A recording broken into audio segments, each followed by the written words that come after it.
If you watched Jeepers Creepers and thought, what is that thing? Stay tuned, I may have answers for you.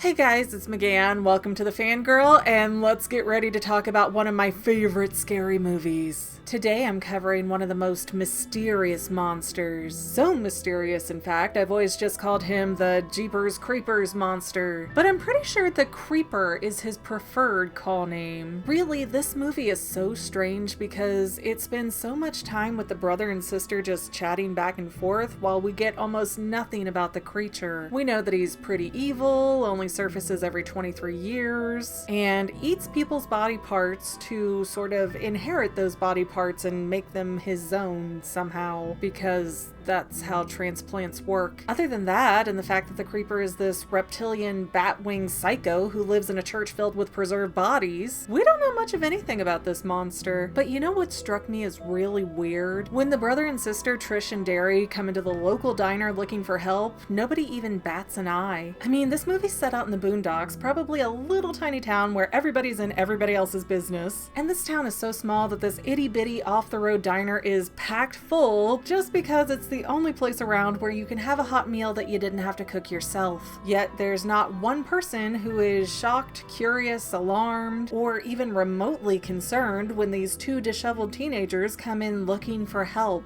Guys, that's not a natural response. I mean, just walk into a diner in small town West Virginia and say you just ran into the Mothman. People will flip their tables, lock up their children, and go grab a torch and a pitchfork. Sure, you'll find some people who won't listen to you and think you're nuts, but Mothman, Jersey Devil, and loads of other folklore creatures are very real to the locals. So to live in a place where people supposedly disappear under very brutal circumstances, and then have no one react when two young adults come in saying they barely escaped death, well, it's not a normal response. And even take normal out of the equation, it's not an appropriate response. Hey, I need help. Someone tried to run us off the road, almost killed us. There's a payphone over there is not how any type of manager or staff in that building should act. Which makes me wonder, what if the entire town is in on it? What if the Creeper lives in that town because he was sort of summoned there? So now all the people left in this Floridian city are the remnants of this demon-worshipping cult, which would also mean that every 23 years the town is getting together to sacrifice people to the Creeper. Does that sound like a flimsy theory? Maybe, but you know, for such a small town country area, it's weird that a church would just be abandoned like that. I mean, sure, this movie came out in 2001, which is well after the rise of the mega churches, so who knows, maybe this town has a better option down the street. But Perchwilla County doesn't seem like that kind of place. These are simple folks with simple cars enjoying simple pleasures, living next to a demon that, by my math, eats 90% of their town every 23 years, which in my mind would be very bad for a cult. Hard to get a following when you keep sacrificing yourselves. So how do you contend with that issue? Well, you try to nudge the creature into eating outsiders. And how do you do that? Well, giving him a souped up vehicle and putting him next to a mini highway isn't a bad plan. Sure, some locals might end up sacrificed to this glorious monster, but the more traffic that crosses his path, the better the odds the Creeper will find somebody else to stalk. And remember in the movie when Trish and Derry find that old cat lady and they're told, well, you're in Poho County now, which is an odd detail that isn't very worthwhile. There's absolutely nothing in that information that adds to the story, so perhaps there's a little bit of a story in that detail. Maybe the Poho County law enforcement reacts differently to the Creeper because they're not part of the neighboring cult town. Alright, I know all those details might explain the cult end of it, but then what exactly is the Creeper? Well, I get a very Silent Hill style vibe from the locals, and the fact that the Creeper resides in a church gives me the impression that he didn't just find an abandoned building to set up shop in. That venue was put together for him to work comfortably underground. And let's be real, you're gonna tell me that the Creeper has used his pit to store victims for decades, and not one nosy neighbor has ever come snooping around? There's no realtors or county auditors to clean the place up to try and get it sold? No, there's not, because it's still an active church, meaning the Creeper might have been one of its original members. Now, with how crazy the Creeper looks, it's easy to try and say that he's a demon that escaped from Hades or something like that, but there's a few issues there. While it is plausible that a demon might eat human organs, it doesn't make much sense that he would have to replace his organs with human bits. That should be a severe downgrade. And the Creeper doesn't do that to make himself look more human-like, because we see by his face and wings that that's never gonna happen. The Creeper can also drive, which, assuming some of the townsfolk aren't chauffeuring him around, seems more like a remnant from a past life than something a demon would know how to do. I mean, the dude has huge wings, he doesn't really need a car. And if he's a demon, he'd be pretty unstoppable, so it's not like he has to hide. It would just be like in West Virginia, oh look, there's the Mothman, somebody's gonna die. I grew up near there, can you tell? But my best guess is that the Creeper used to be a regular guy who made some kind of deal with the devil thing through his dark church, and he morphed into this creature. Alternatively, if I'm right about the dark church, there's also the option that the Creeper was born. His mother was human, his father was a demon or a ghost or Satan, insert your favorite daddy here. And that would explain why the Creeper has so many little hints of being human. Although I would think if a monster/human mating had occurred, the resulting baby would be better suited for their environment. So the little touches like how the Creeper can drive, how he needs to sleep for 23 years straight, then wakes up to replace all of his old parts with new human pieces, and that he can only do this for 23 days before having to sleep for 23 years again, well, that kind of screams transmutation nightmare to me. Kind of like in Inuyasha, where Onigumo tells the demons they can have him. So hundreds or thousands of demons come pouring in to form this one wildly wicked being. And something like that really makes sense for the Creeper. Perhaps the Dark Church or an outsider found out about the Creeper and tried to banish him, and that's why he can only come out for 23 days every 23 years. It feels like there's a curse factor in there somewhere, like someone, who knows who, was trying to get rid of the Creeper, and the Dark Church fought back, or they turned on him, something. But I believe that this church is very significant, and the town, you know, sort of being in on it really seems relevant too, especially when we go to the diner and see the non-reaction on everyone's face. So the Creeper is a creature that doesn't fit into any world because there's never been anything like him before. We don't see any more of his kind because he himself was an accidental creation that the Dark Church didn't even expect to get. And he stays in this tiny rural town instead of a big city because those locals brought him into existence. I know it's not a perfect explanation, but it does wrap up a lot of loose ends nicely. It might not be reality, but theories are more fun.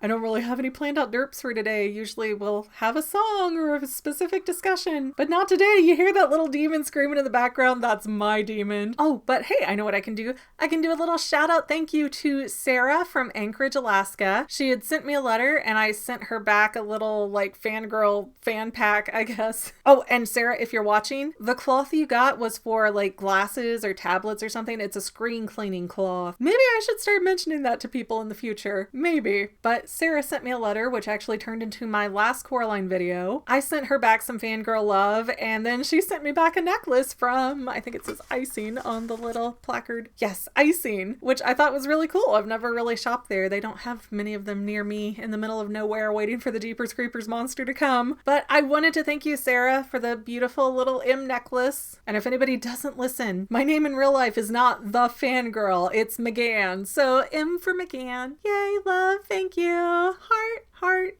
all gone. Oh wait, I better not expose 2 hearts. The Creeper might find me. Well guys, I guess I'll derpity-doo-dah-day. I gotta put this back in my daughter's room before she comes back and realizes it's missing. Thanks for watching and hanging out with me, everybody. We'll see you in the next video, my dear family members.